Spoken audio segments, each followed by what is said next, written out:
రాజకీయం వైకుంఠపాలి. గల్లీ నుంచి ఢిల్లీ వరకు పదవులు దక్కించుకోవడమే కాదు, అప్పుడప్పుడు కఠిన పరీక్షలు కూడా ఎదుర్కోవాల్సి ఉంటుంది.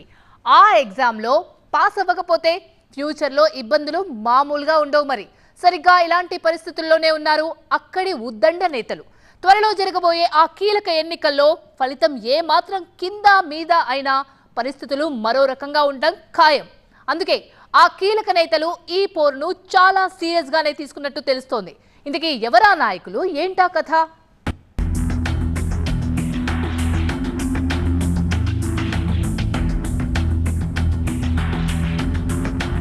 అటు బీజేపీ, ఇటు కాంగ్రెస్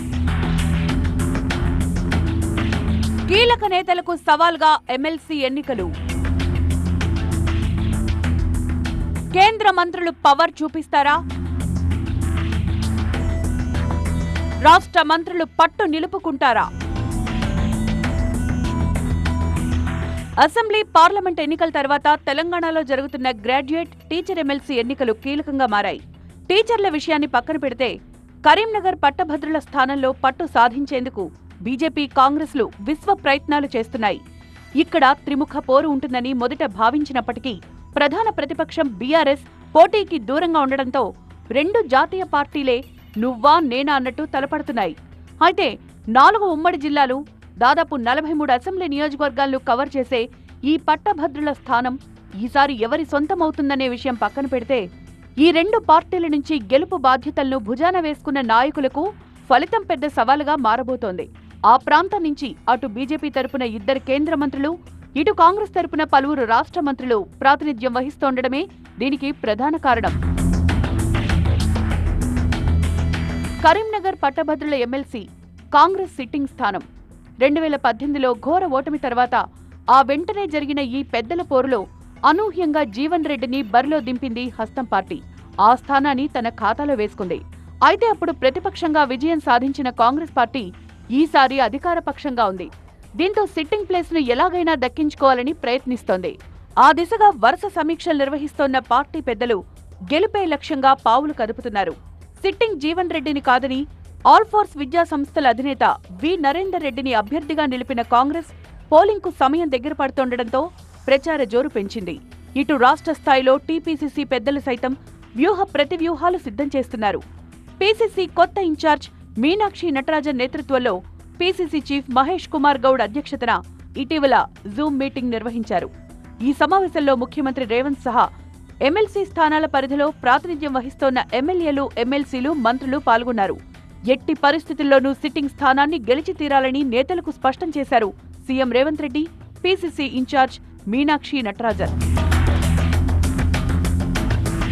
ఎవరెన్ని వ్యూహాలు రచించినా, ఎవరెంత ప్రచారం చేసినా కాంగ్రెస్ పట్టభద్రుల స్థానంలో గెలుపు కాంగ్రెస్లోని పలువురు కీలక నేతలకు సవాలుగా మారబోతోంది.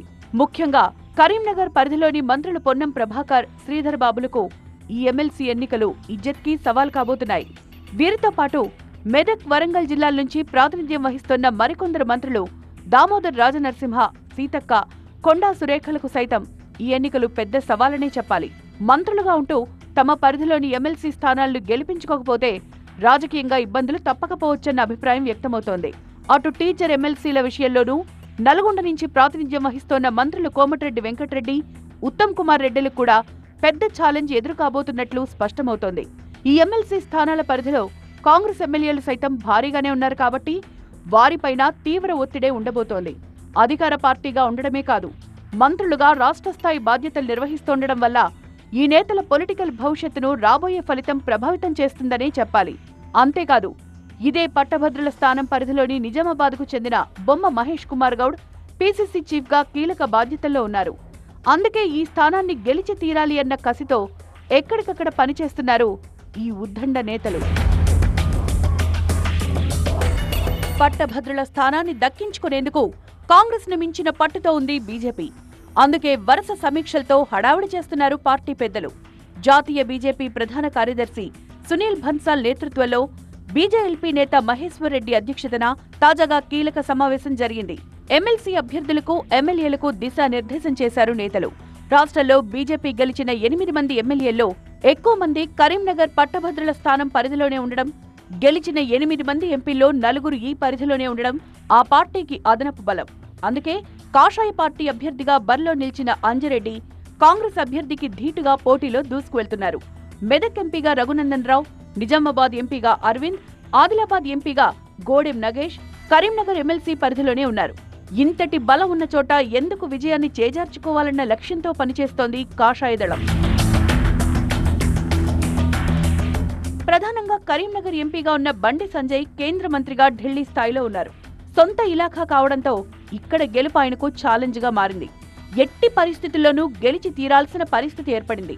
ఫలితంలో ఏమాత్రం తేడా జరిగినా అటు ప్రత్యర్థుల ముందు ఇటు పార్టీలో తలదించుకోవాల్సిన పరిస్థితి రావచ్చు. ఈ లెక్కన బండి సంజయ్కి ఈ ఎన్నికలు పెద్ద సవాలేనన్న చర్చ జరుగుతోంది.